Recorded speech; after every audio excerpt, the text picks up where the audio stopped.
Hey, good morning. How you guys? Um, there we go. Yeah. So, just a couple of quick things. It's a beautiful Sunday morning in Alberta, snowing. It's October and it's snowing. Yes. Anyway, love it. Hey, Gord. Wow, what a week. Hey, what a week. Um, in my community this week, lots of stuff happened. We lost a couple of guys, a couple of pillars, and it's and did we lose them? Did we lose them? Maybe not. You know, um, Hi Gord. People, we all leave our physical body. Period. We all leave our physical body, and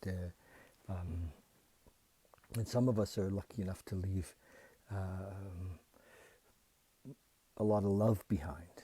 A lot of our actions have created love, and one of the men who left his body this week, Mrs.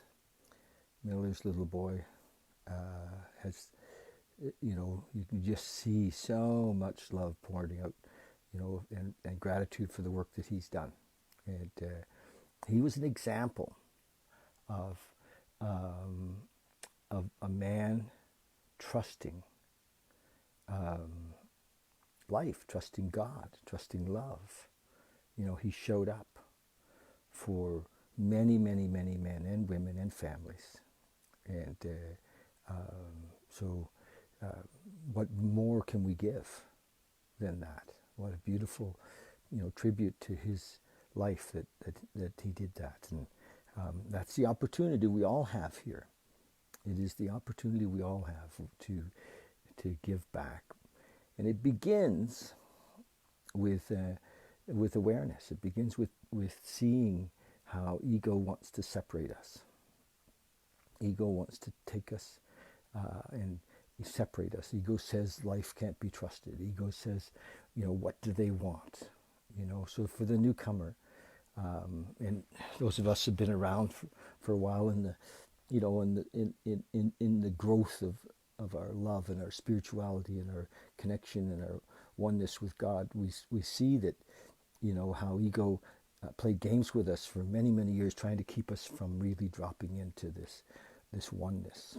This, you know, in the 12-step world, it isn't belief that we have, or that is the separator, or that makes us well. It's the experience of um, of God, the experience of love, and that's what happens. Is that we we don't believe that there is a God. We actually know it because we experience it, and ego does not like that. Ego says no, and the experience of it is in the relationship with the people often. When I think of Ross, who passed away, that he would follow a young fella out of the meeting and talk to him in the parking lot. And that's love. And say, and find out how he was doing, and listen to his story, and be there. That's the action of this love, is because love is an action word. And so when I watch, young guys, in fear, and they don't know what's in fear, they can't discern the voice of ego. They think it's them. They can't, they still trust their thoughts. Fear comes up so big and it hurts. There's a lot of pain, and when people are reaching out to them, and to hold them, or to encourage them, or to support them, ego says you can't trust them. Don't trust those people. What do they want? Well, the beautiful thing in the 12-step world is we don't really want anything, other than for love to move, to open the channels for love, for the sunlight of the Spirit. So in this last couple of days, as I've been working with some fellas, and I see that, There, you go saying, "Oh, I got to go to work. I can't stay here and do this recovery work. I've got to go. I got to go back on the rigs, you know." And that's fear trying to separate us, you know. Or I can't stay in this treatment center. I got to go back to my apartment. I got, you know, that's fear, because fear's like, you know, fear has often with the addict or the alcoholic who's gone very low, in, you know, to hit his bottom. A bottom is always alone. We're alone in that bottom, and that's a familiar place.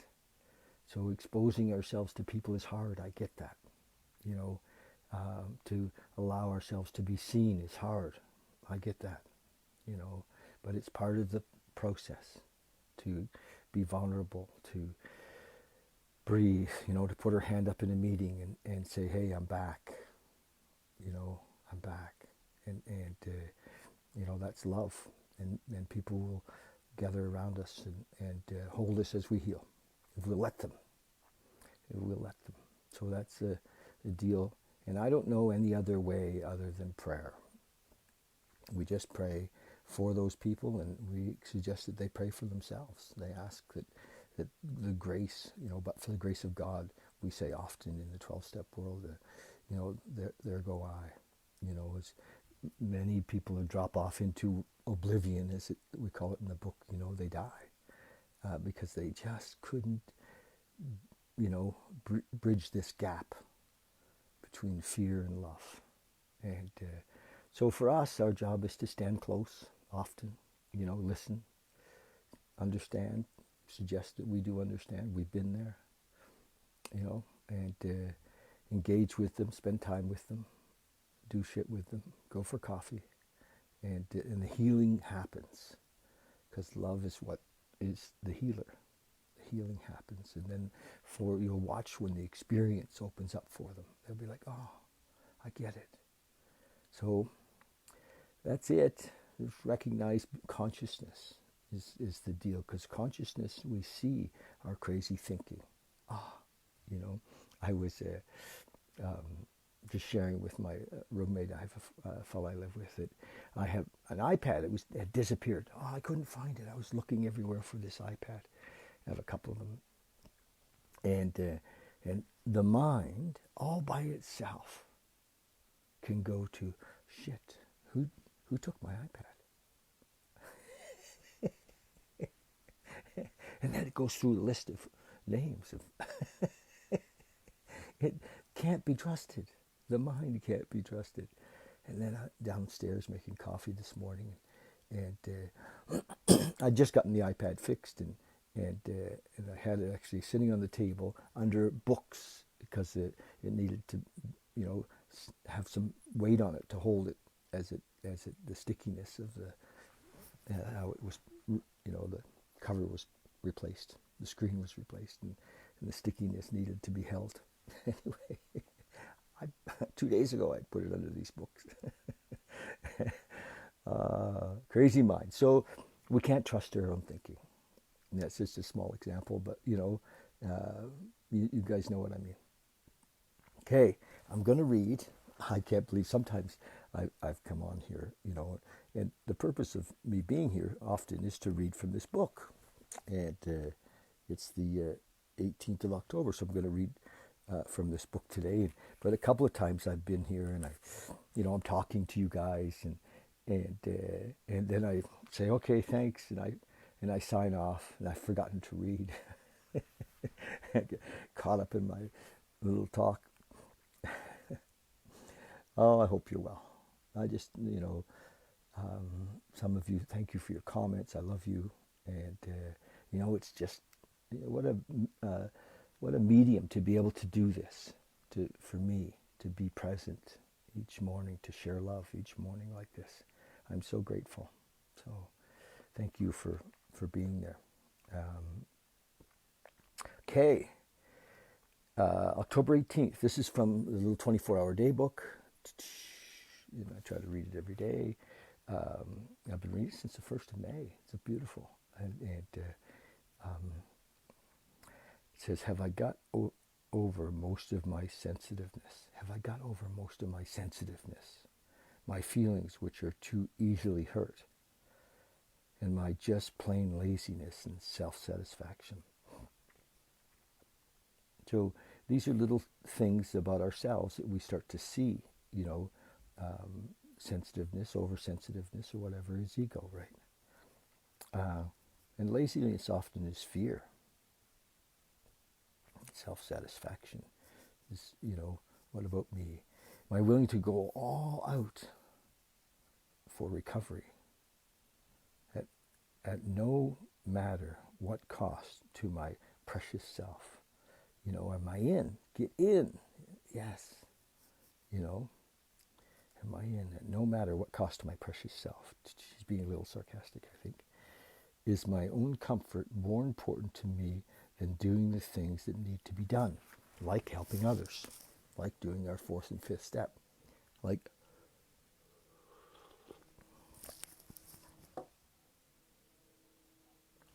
prayer and meditation.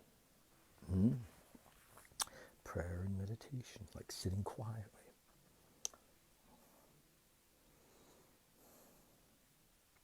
Have I got to the point where what happens to me is not so important?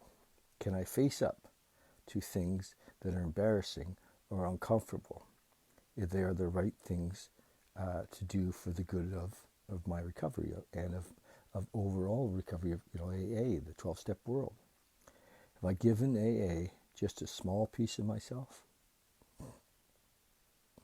Am I willing to give all of myself wherever necessary, whenever necessary? We are in this together. As we get recovery and we work the 12th step, which is to me one of the most important, helping others, we see that we're brothers and sisters in this world of helping others, and we get to know each other.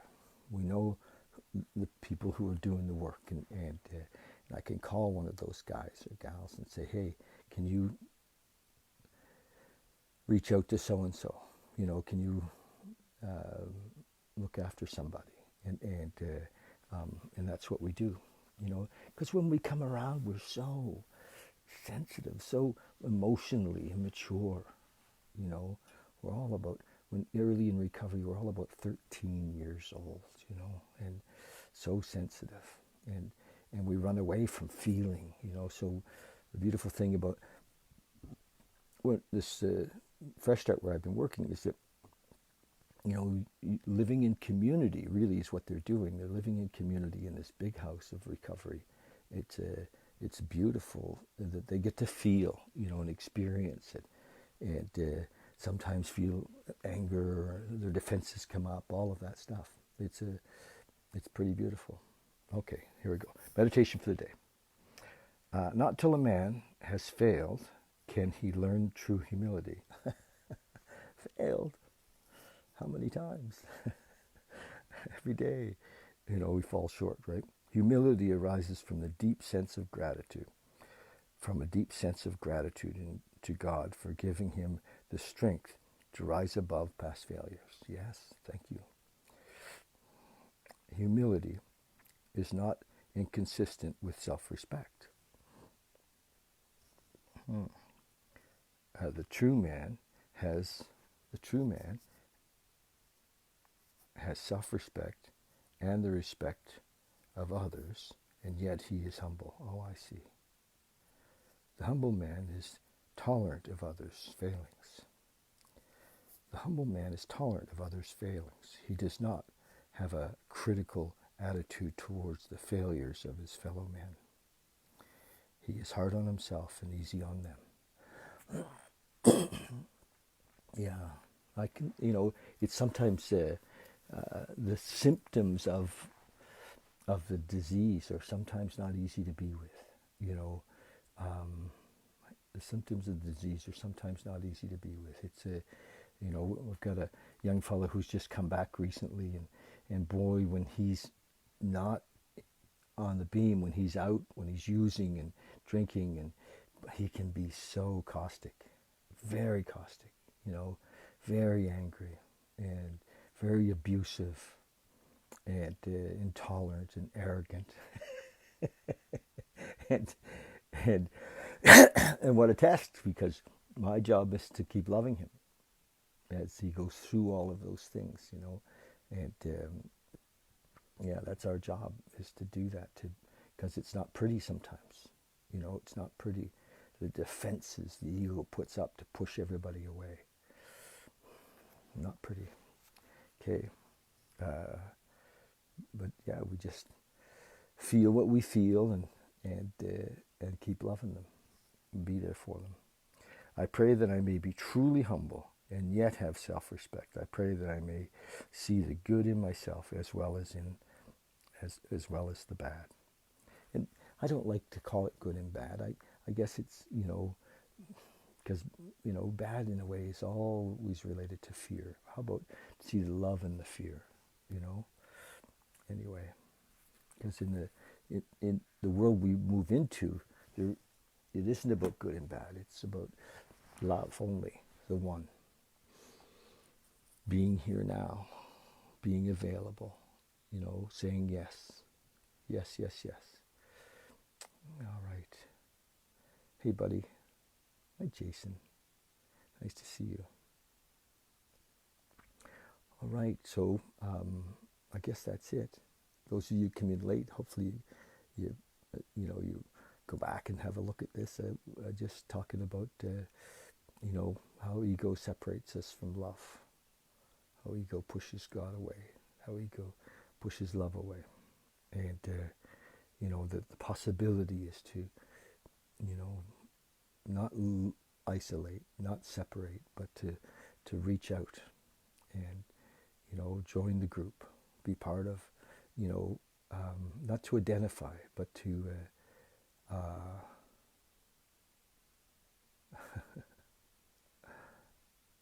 so ego and superego walk into the bar. They get asked for ID. Is that a joke, Jason?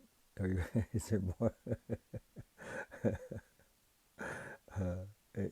All right. Love you guys. Lots.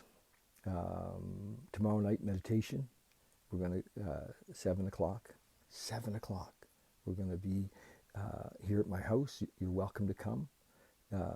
We'll be COVID compliant, if you will. If you want to wear masks and stuff, that's possible. So tomorrow night at 7. And also on Zoom. Love to have you join us on Zoom. And we'll talk about the now, about, what's in this moment. Everything is in this moment. It's all here now. There is nothing outside of this moment. It's all outside of this moment is imagination, delusion. So we let go of that. Let go of who we think we are and just be here now, available to serve in each moment. Okay, that's it. Stop. Could go on. Okay, love you guys.